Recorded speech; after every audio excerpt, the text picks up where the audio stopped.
2 years ago, I was just like you, running my own two businesses. I'm a financial planner and financial advisor, licensed in the state of Maryland, and then barred attorney.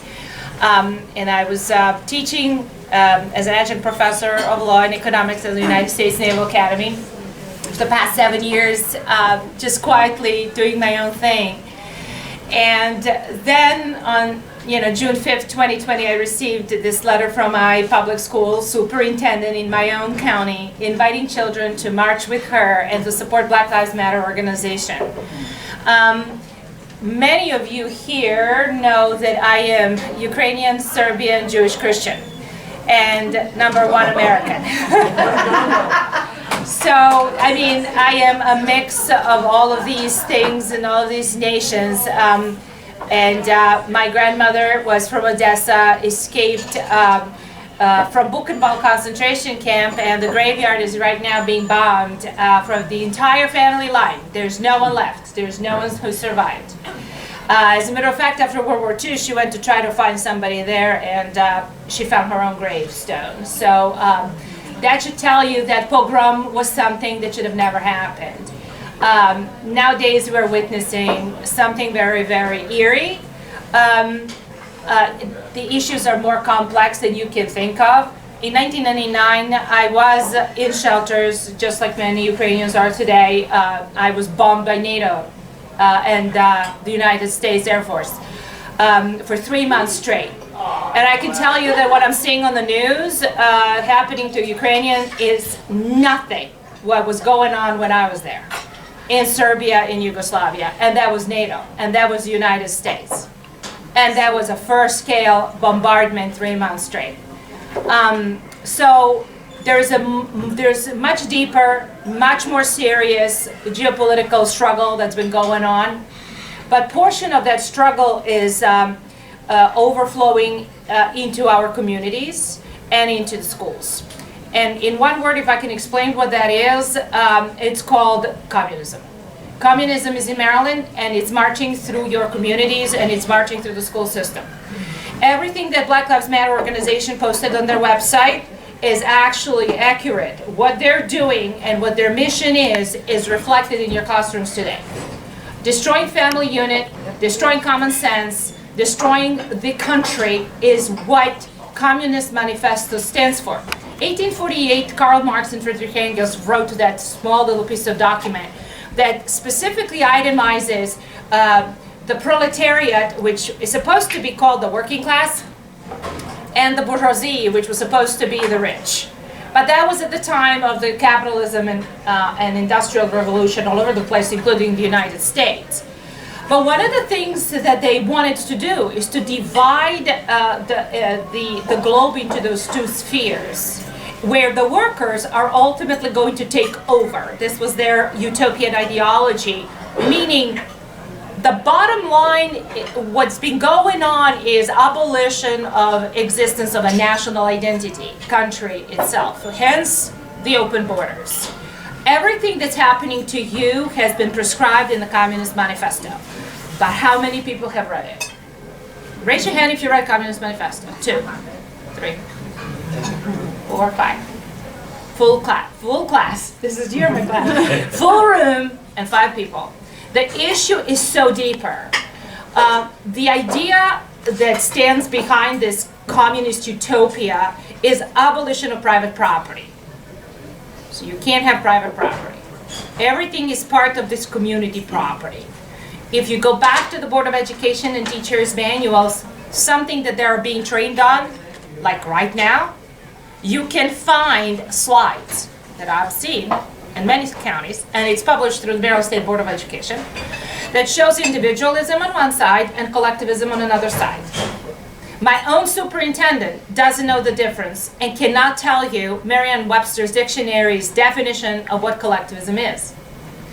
When a Board of Education member asked her and challenged her on a live TV presentation during the open board meeting, she said that collectivism doesn't mean what Merriam-Webster dictionary says it does, what Oxford dictionary says collectivism means, but she couldn't tell her own definition. And that is another symptom of what communism does. There are no truths. The truths are only the ones that come from the government or the government elite, which would be the State Board of Education or whoever is the named elite at the time. It puts the United States of America on its head. Everything that this country has been founded on begins and ends with individualism, individual liberties, and individual pursuit of happiness. There is no collective uniformity of mediocrity in this country. Unfortunately, we are now in that stage where every child is supposed to face each other and challenge each other about what is the determination of their future success, and that is being what skin color they are. Or let's divide the children further and let's take a look at their sexual orientation.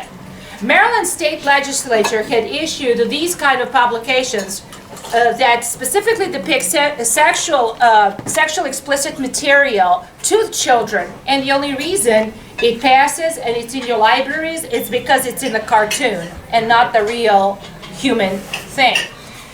Why? Because there was a Supreme Court case that said that you can't ban sexual explicit material as part of the First Amendment speech so long as it doesn't take real children into as an actors. Rather, it depicts the children through the cartoons, and you can see here what is being depicted to children in elementary schools and in middle schools.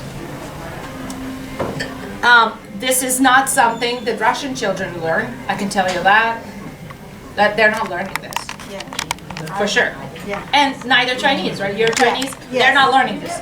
We don't So know. why are our children exposed to toxic, reprehensible material that doesn't teach them anything? To destroy. So the final mission is to destroy. To destroy community, to destroy family values, to destroy morals of the children, to challenge the existence. So when the family says you can't do that, the children will rebel. There's going to be an argument at your dinner table. And many of you have had these kind of arguments in the previous election. Some of you might have had family members who don't even talk to you anymore because you support a wrong person. But the wrong person being a person who is forcing you to reflect on what made this America great, what made this country so unique, and why, until today, over 1 million people want to come and live in this country. So we welcome over 1 million people each year. 55,000 gets pulled out of the hat through visa lottery system that we still play with our citizenship and our legal permanent residency.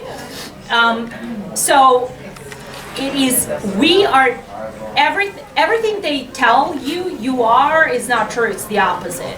They're silencing your voices of opposition. If you dare to speak differently, they will silence you, naming you domestic terrorist. As a matter of fact, if you go to hhs.gov, which is a Homeland Security page, you will find the definition of who you are and me with you today, right now, which is opposing official government views, which would make us anti-government, which would somehow make our speech a domestic terrorist speech. The definitions of untruths and slander are pouring into our communities, and people are being divided.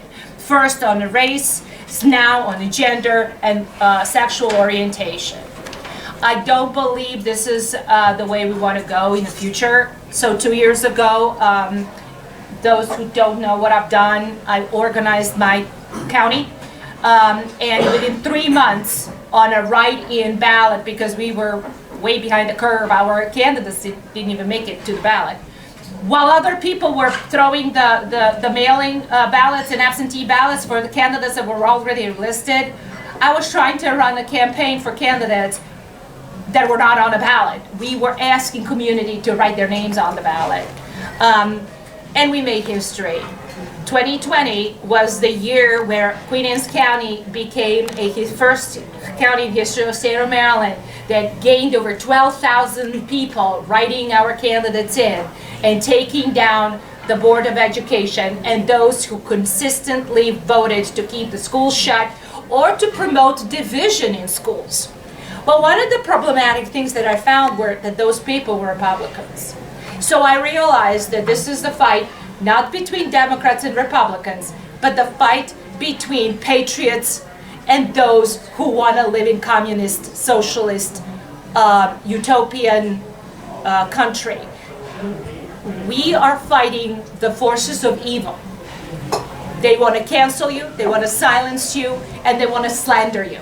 And they want to get you fired. I was subject of these kind of attacks for the past 2 years. They were trying to file complaints against me to the Bar Association, to Maryland Attorney Grievance Commission. I don't even know these people, who they were.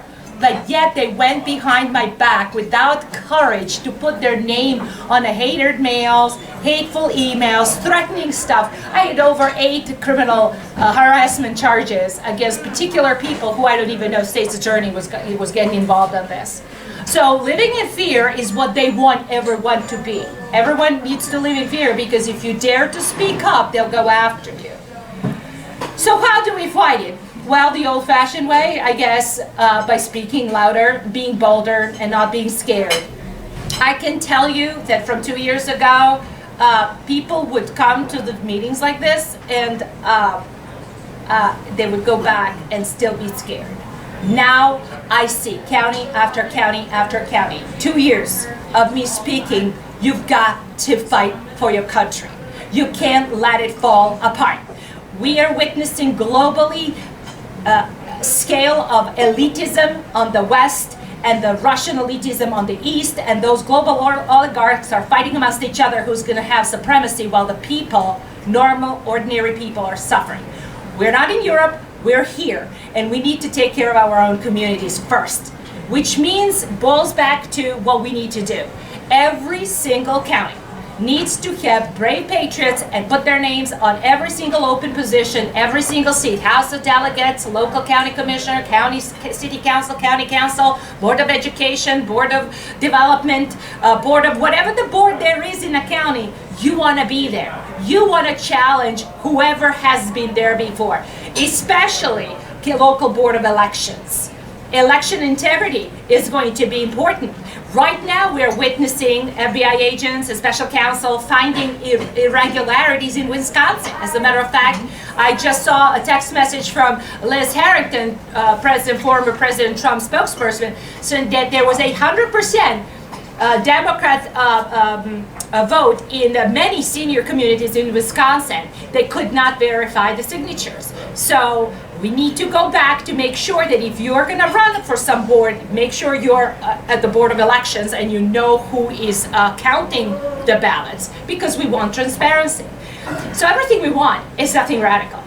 We want common sense, we want transparency, and we want communities to go back to people, not to go back to the elitists who are then funneling the money to those who are going to dance the way they play. We just can't lose America. If we lose America, we have nothing. So I'm coming from experience.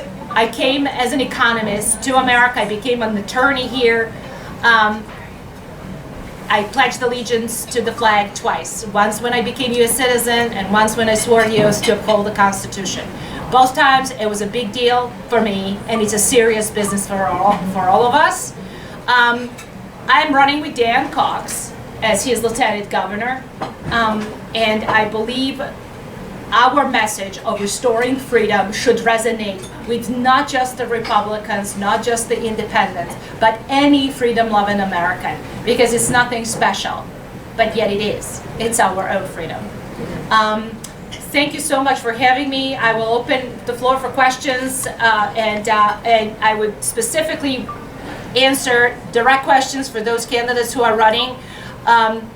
More importantly, those that are running, please make sure that you have your cards. One of the things that made a difference is that you reach every single voter with a card like this, with your 5 key simple points of what you stand for.